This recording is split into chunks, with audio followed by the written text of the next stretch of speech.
The 2023 season certainly did not work out the way that we wanted for the San Francisco Giants, but it wasn't without its moments. Impact performances by upside rookies, great performances by the Giants' top two starting pitchers, a 10-game winning streak, and more. You are Locked On Giants, your daily San Francisco Giants podcast, part of the Locked On Podcast Network, your team every day.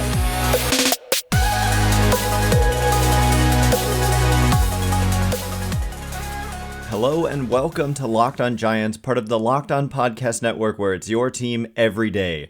My name is Ben Kaspick, and on this show we provide daily episodes Monday through Friday, talking about the San Francisco Giants in a way that's data-driven and rational, but also simple, passionate, and accessible to all. I'm a former contributor for the baseball statistics and analysis websites Beyond the Box Score and Rotographs. I've been podcasting about the Giants since 2015, and I'm a lifelong fan. Thank you for making Locked On Giants your first listen every day. We're free and available wherever you get your podcasts, including YouTube, so check us out there. And please hit that subscribe button wherever it is that you're following the show. Also, hey, swing for the fences on Sleeper Picks, and you could win up to 100 times your money. Download the Sleeper app. Use promo code Locked On, and you'll get up to a $100 match on your first deposit. Terms and conditions apply. See Sleeper's terms of use for details. Currently operational in over 30 states. Check out Sleeper today. And coming up on today's show, as I said we were going to do yesterday, as I said yesterday that we were going to do today, we're going to be reliving, for me, the top moments of 2023. And so without further delay, this is not necessarily in any particular order, but it is kind of grouped by category. And it kind of is in a order for me, starting with what may have been the best, because it is the most long-term exciting. And that, for me, I'm starting right away with Kyle Harrison's home debut against the Cincinnati Reds. His first outing in Philadelphia, I thought he showed flashes of brilliance is a little bit of a strong word, but flashes of ace frontline starter potential in that outing, even though the final line wasn't great. However, in his second start, his home debut against the Cincinnati Reds, he put it all together. It just took two starts to do so. He ended up going 6 1/3. He allowed 3 hits, no runs, he walked 2, and he struck out 11. This is exactly the kind of ace potential, manifested that we were hoping for from the 21-year-old Kyle Harrison. And so just a spectacular home debut. And the reason why this is like a big one for me is because Kyle Harrison is such an important and big part of the Giants' future. And so to see a rookie in his second career start, a guy who's been ranked inside the top 10 at times by various publications in terms of best prospect in baseball, and certainly pretty consistently in the top 20 by most publications for the last year plus, to see him in his second start put together an outing like that, And Gabe Kapler after the game said this, and I agreed with him. He said it was one of the better pitching performances he's seen since he's been here, since he's been with the Giants, meaning since 2020, not just for the Giants, but on either side, for the opponent or for the Giants. That's how dominant Kyle Harrison was. And so to see flashes of that, even though he didn't necessarily keep it up, obviously if you keep that up, you're going to win the Cy Young. But to show flashes of it was, and to show it in his second start was just incredible. So moving on, there's about 10 or 11 items we're going to get to, or moments, I should say. And the next one is another rookie, and probably the second or first most important rookie from this season, and that's Patrick Bailey, who, by the way, is a Gold Glove Award finalist, one of 3 finalists that will be announced at some point, but he may win it. He's one of 3, even though he didn't play close to a full season. But the second moment for me is his game-ending pickoff against the Arizona Diamondbacks. So the score was 4-3 Giants. He had already thrown out a runner on the bases earlier in the game. I want to say he came in as like a defensive replacement, and he threw somebody out on the bases at second base in a stealing attempt. And the D-backs, remember, they're in the NLCS right now, and a big part of that is their speed and athleticism kind of taking over games. And Bailey just kind of shut it down in a one-run game. And in the ninth inning, with Geraldo Perdomo on first and 2 outs, Patrick Bailey picked him off. And I recall it was not an ideal pitching matchup. It was the lefty Sean Manaea against the most dangerous righty that the D-backs have, Christian Walker, a guy who's a perennial 30-plus homer hitter at the plate. And Bailey just like took the bat out of his hands by picking off Perdomo at first base to end the game. And it just, Kruk and Kipe, I remember Kruko saying, "Patrick Bailey, you are worth your weight in gold." It was just like, it just added, it was like the moment. He had so many great moments defensively, but that one was just like, so many great moments had already happened, and then he did that in addition to throwing the guy out earlier at second trying to steal in a close game. It was just, that was the moment where you're like, this guy is on another planet than even other good defensive major league catchers. And so one of my top moments for sure from 2023. And then, sticking with the theme of Patrick Bailey, was this game against the New York Mets, where basically Patrick Bailey arrived on the scene. And the reason that he arrived on the scene was because finally, they were in New York. And the famous line from this game was from the MLB.com New York Mets reporter, who said, "Somebody named Patrick Bailey just hit a 3-run homer that gave, turned a Mets lead into a Mets 2-run lead into a 1-run Giants lead, essentially." But he said somebody named Patrick Bailey. And so by this point, Patrick Bailey had done many, many impressive things by this point, and yet this dude who literally writes for MLB.com covering the Mets said somebody named Patrick Bailey. And so yes, it was a 3-run homer in the 8th inning with the Giants down 4-2. So it put them, from behind 4-2 to up 5-4. And then it didn't even end there. In the bottom of the 9th, the Mets with 1 out had Starling Marte on first base, and the Mets had gone like a month and a half without having a base runner thrown out. And Starling Marte took off for second, and Patrick Bailey threw the dude out. And so it was just like another one of those exclamation point moments for him. He had a lot of them, and Kapler, the quote I'm reading here as I look over the box score and kind of the game story, was that it was a superstar caliber night from Patrick Bailey on both sides. And that was when he was still hitting. After that, the offense really fell off. And really after that game, that's when the team started to fall off. So that was kind of the peak of they were 10 games over 500 with that win. So yeah, those are my kind of first 3 ones. And then coming up in just a minute, we're going to move to some more, which largely, or at least partially, focus on the Giants' 2 best starting pitchers, Logan Webb and Alex Cobb, and the best moments of their season. They had some good ones, and so we will get into it and more, including this hilarious quote from Jacob Junis that we will revisit and why he said what he said in just a minute. And before we do, today's episode is brought to you by our good friends over at Sleeper. The MLB playoffs are here, which means your clock is ticking on your chance to win 100 times your cash on daily fantasy baseball. Baseball has never been exciting than it is right now, and now is the most exciting time of the year. Unfortunately, the Giants aren't in it, but still super compelling watching these championship series go on. And you can check out each and every game and check out your favorite players or whoever, maybe even the lesser known players for a little bit perhaps you can get an edge knowing a little bit more about these players, and you just like scroll through any player you'd like, and then all these different categories per player, and you just simply select more or less on your favorite stats, whatever they are, home runs, hits, strikeouts, and more, for up to a 100 times payout on Sleeper. Get your picks right and you can win big. Entries can be made in under a minute. It's super fast, super easy. Use promo code LOCKEDON and you'll get up to a $100 match on your first deposit. Terms and conditions apply. See Sleeper's terms of use for details.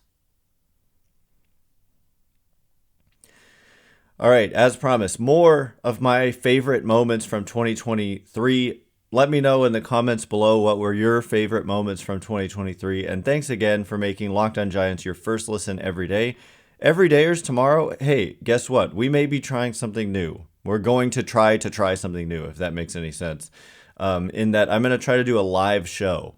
And we will, I'll answer some questions live in the chat section on YouTube. So look out for that. I'll schedule it ahead of time. I'm just new to this. This is something that's set up for us at Locked On, but I haven't done it before. So I just need to figure out how to do it, and I'm planning to do that tomorrow. So, and any managerial search updates will always take precedent over any other plans, and we will have those for you, hopefully some updates. But continuing on, the next best moments, or just, like I said, these are not necessarily in order, but for me, Alex Cobb coming 1 out away from a no-hitter was definitely one of the highlights of the 2023 season. And it just, it was just a good example of how good Alex Cobb can be when he's right. And this season, he dealt with, I think, a nagging hip issue. We heard that it kind of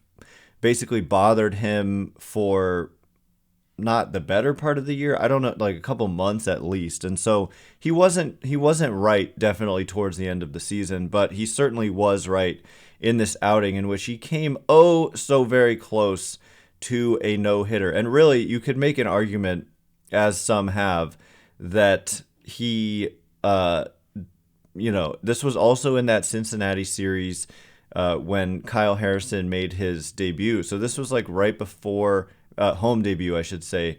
This was, they kind of looked like they were recovering from a little bit of a sputter they had going, but then they fell apart. This is the end of August. And so with this Cobb game, they improved to 69 and 63. That wasn't great, but still they needed it. And he was so very good. The Giants won 6-1. And you could make a case that Luis Matos didn't have the best route or the quickest reaction time on the play. And so really could have been a no-hitter. It is always frustrating when you lose a no-hitter with 2 outs in the 9th. But nonetheless, Cobb ended up going the distance. He finished out the game. He did allow that run to score, but just a terrific outing for Alex Cobb, obviously. And I think those 2 games were back-to-back. Yes, they were. Harrison's home debut and then Alex Cobb's near no-hitter. And so that, even though they had struggled, they couldn't hit basically for a couple months going into that series, and they continued to not hit into the month of September, those 2 games right there, following a win against the Braves in the finale of that series, it felt like, okay, they might actually pull this off. But unfortunately, things went the other direction after that. But nonetheless, this is just an appreciation kind of moment for me to give appreciation to Cobb, who, by the way, just turned 36 years old. And there is a club option for him for next year. It's only a $10 million option with a $2 million buyout. And so I think it's like a formality that it gets picked up because it's only an $8 million decision. And he's a guy capable of throwing a no-hitter anytime he goes out there if he's got his A stuff and if he's healthy.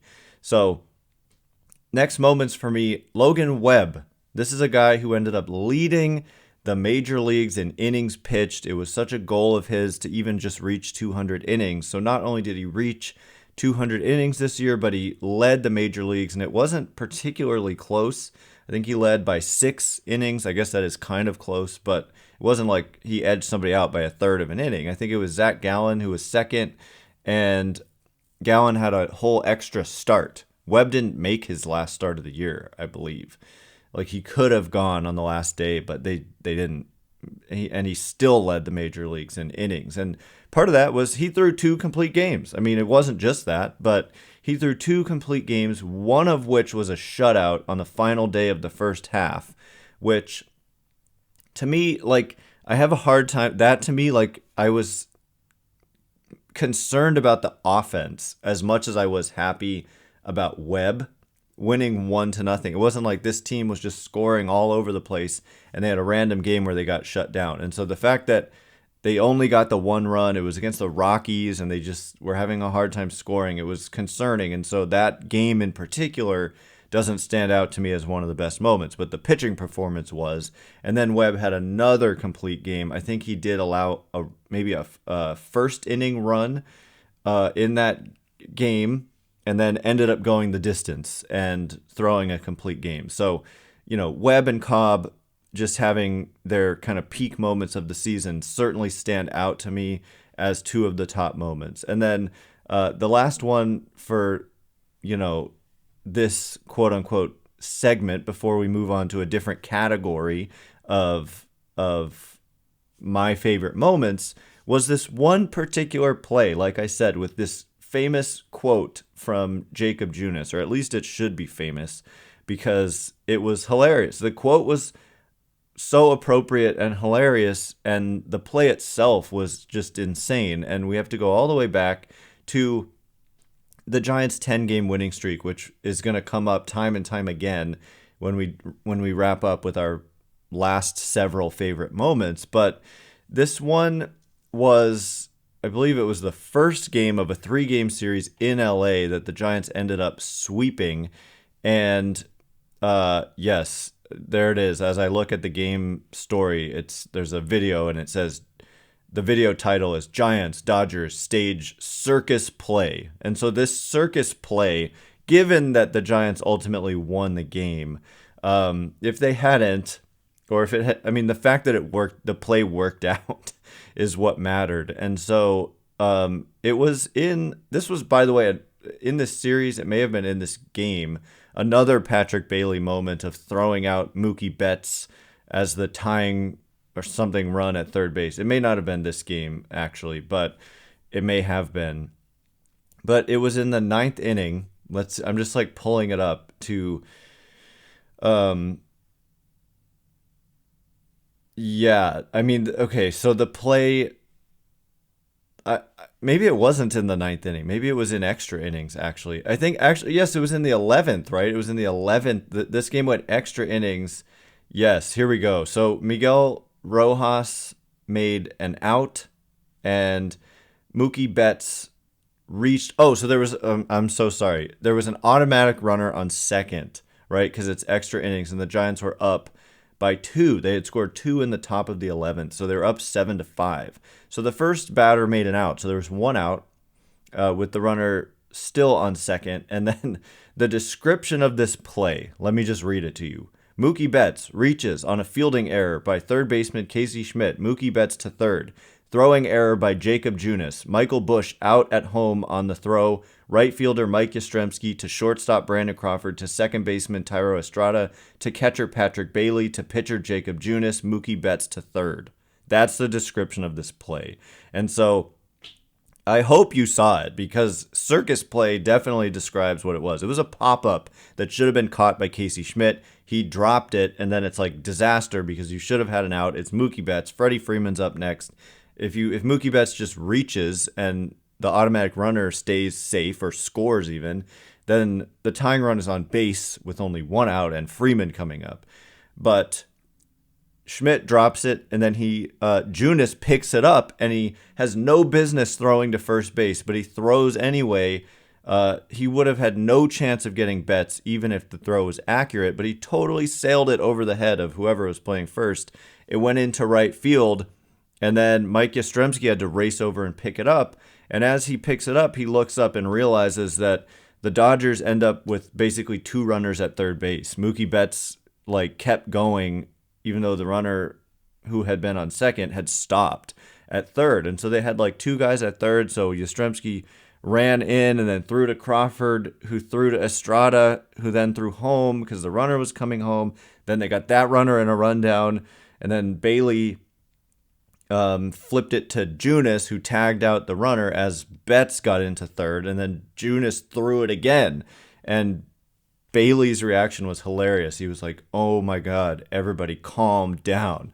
And then they show a shot of Kapler, and he is just laughing in the dugout. So that play, given that they won the game, definitely a highlight of the season for me. So coming up in just a minute, my final 4 top moments, which, a large theme is going to be some dramatic late clutch home runs.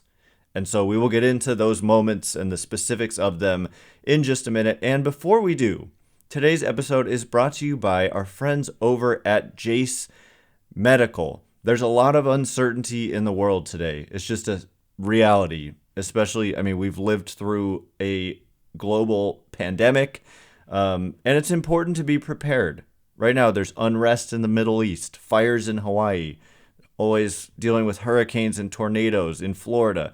Earthquakes here in the Bay Area are always a possibility. And the Jace case is a personalized emergency medical kit that contains 5 essential antibiotics that treat most common and deadly bacterial infections.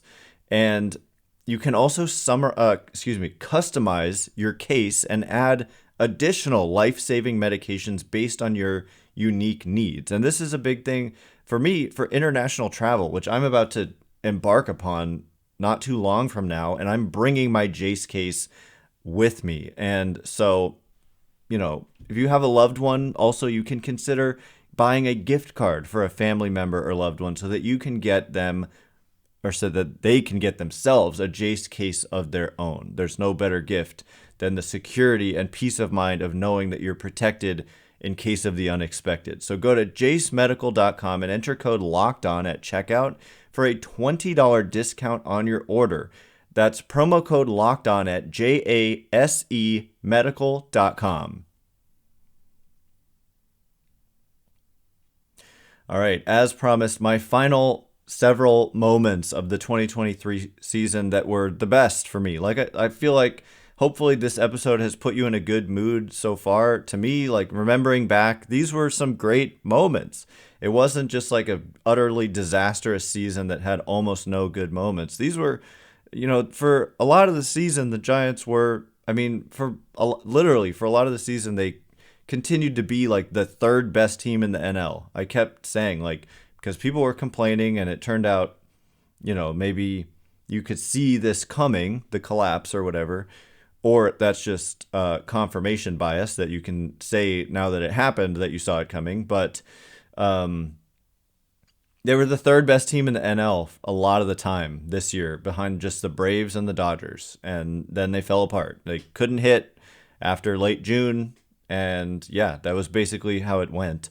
But a lot of good moments mixed in, and including many I will not get to today. So let me know what I forgot, what you think were some moments. Definitely, I'm aware of some. Casey Schmidt's debut, Marco Luciano's debut, Luis Matos's debut. So a lot of good stuff that I'm actually not going to include here. So let me know what you think. Thanks again for making Locked On Giants your first listen every day. Everydayers, we're going to try doing a live show. So I will post on Twitter about when it's going to be. On YouTube, it's going to be scheduled in advance, so you'll be able to see it if you're on there. So look out for that, and that's going to be something we're going to try tomorrow. Also, of course, managerial search updates. So finally, my last kind of set of moments. Not number one, again, no particular order, but I had to include this one. The Giants won a game in LA 15-0. Okay, how do you not include that as one of the best moments? I guess it's not really a moment, but this was part of their 10-game winning streak. And so a lot of these next moments, including the one I just mentioned with the Jacob Junis play, that was the day before. So you get that crazy circus play. You end up winning the game. The next day, they come out and they win 15-0 against the Dodgers in Los Angeles as part of a 3-game sweep in LA. Don't ever tell me that you can predict baseball. People want to say Giants would have no shot in a playoff series, the best of 3 against the Brewers or the Phillies. I mean, they swept the Dodgers in LA, including a game in which they won 15-0. You just can't predict baseball in a small sample. And that series was a good example of that game. I mean, 15-0 against the Dodgers. Giants hit a bunch of homers, obviously, scored a bunch of runs. And J.D. Davis hit a grand slam off the bench. And the Giants moved within a half a game of the Dodgers into, first place, a half a game of first place in the division with that game. And it was part of just kind of the peak 10-game stretch of the season. So the next moment was also part of the 10-game winning streak. And for me, the next two are courtesy of our good friend, not our good friend, but our someone we like quite a bit on this show, Mike Yastrzemski, who hit a walk-off splash hit against the San Diego Padres. That was it was a 4-game series, and the first 3 games, or at least a couple of those games, they just had dramatic comebacks. This was when they were just coming back on a regular basis. And yeah, it was the first game of the series, which was immediately following the sweep of the Dodgers. So things were just rolling right then. You sweep the Dodgers, and then in game 1, Mike Yastrzemski hit a no, I'm wrong. It wasn't game 1. It was, oh yes, it was. I'm sorry. I'm all over the place. It's hard keeping tabs of so many great moments. Yes, game 1, Mike Yastrzemski hit a 3. The Giants scored 2 in the 9th, by the way, to tie the game. And so that was incredible in and of itself. And then in the bottom of the 10th, with 2 on and a sac fly situation, Yastrzemski did more than just hit a sac fly. He hit a ball way out and into the water, extending the Giants' winning streak to 8. And just a walk-off splash hit. I mean, a splash hit in general is epic. Feels like every year Yastrzemski hits a walk-off splash hit. And he did it this year, and it was totally epic. And so the next moment it was also part of this 10-game winning streak, but it was earlier in the winning streak, and it was the game against the Cardinals, in which Yastrzemski tied the game in, what inning was it? I had the game. Oh, here it is. It was in the 9th inning. Mike Yastrzemski, the Giants were down to their last strike, actually. The Giants were down to their last strike, and Mike Yastrzemski homered to tie the game.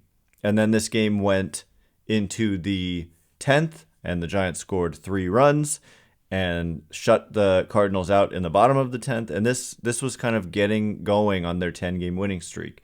I think it was game 4. So that game had them sweep the Cardinals. They're 1 strike away from not sweeping and losing a game to then sweeping, and then they go to LA, sweep the Dodgers, come home, have the crazy Yastrzemski walk. It just was a wild 10-game stretch, and that Yaz home run with 2 outs and 2 strikes. Anytime you hit a multiple run homer with 2 outs and 2 strikes in the 9th to tie or win or go ahead or whatever is so dramatic and always one of the best moments of a season. And you'll get a few of them per season usually, hopefully. And there was, in fact, another one at least for the Giants here. And the last moment that I want to get into is Blake Sabol having basically, and it was against the same team. It was the poor St. Louis Cardinals, whom, the Giants had a part in kind of derailing their season that was a big loss for them in April. That Sabol walk-off dropped the Cardinals to 9-15. So they're 1 strike away again from the Cardinals would have improved to 10-14. Giants would have dropped to 9-14 with the loss, but instead the Giants scored 3 runs in the 9th. I'm not sure if Sabol's home run was a 3-run homer. I remembered it as a 2-run homer. They may have already scored a run. I don't have that exactly and let me just get there in my scrolling through the game. So Jock Peterson singled. This is against Ryan Helsley, a really good closer. Okay, so Jock Peterson singled to lead off the inning. Yastrzemski doubled, which scored Jock Peterson. So Yaz is the tying run on second with nobody out. And so you're like, okay, here we go. But then Estrada popped out to future Giant Paul DeYoung, and then Brandon Crawford struck out. And so suddenly you could have advanced Yastrzemski to third and then brought him in with a sac fly to tie the game, but instead 2 outs, and that runner is still on second base, Yastrzemski. And Blake Sabol comes up, and at this point he had been striking out a ton. He ended up still striking out a ton on the season, but he was having a hard time making contact just in general. And Ryan Helsley is like a dominant strikeout closer, and he gets 2 strikes on Sabol. And so it's for sure looking like, he's probably going to strike out and you're going to lose the game and it's going to be disappointing. You had the tying run on second, nobody out, and you couldn't bring him in. But instead, with 2 outs and 2 strikes, Blake Sabol goes dead central on Ryan Helsley for a 2-run homer that won the game, and it was a walk-off, and it was madness, and it just was amazing. And Blake Sabol, that was like his kind of big moment for him, probably the biggest moment of his season, and therefore his career, although he had a lot of big hits, but that was the biggest and one of the best moments of the year for the Giants. So anyway, that is all the time we have for today. Thanks again for making Locked on Giants your first listen every day. Every dayers tomorrow, look out for the live show. Look out on Twitter. Look out on YouTube as well for the details. Once again, my name is Ben Kaspick. Check me out on Twitter or X at Ben Kaspick, Kaspick. If you like this show, please consider rating it or leaving a review. It helps me out a lot, so thanks in advance, and thanks to everyone who's done so already. Can't wait to be with you again tomorrow. Thanks again for listening. You are now Locked on Giants.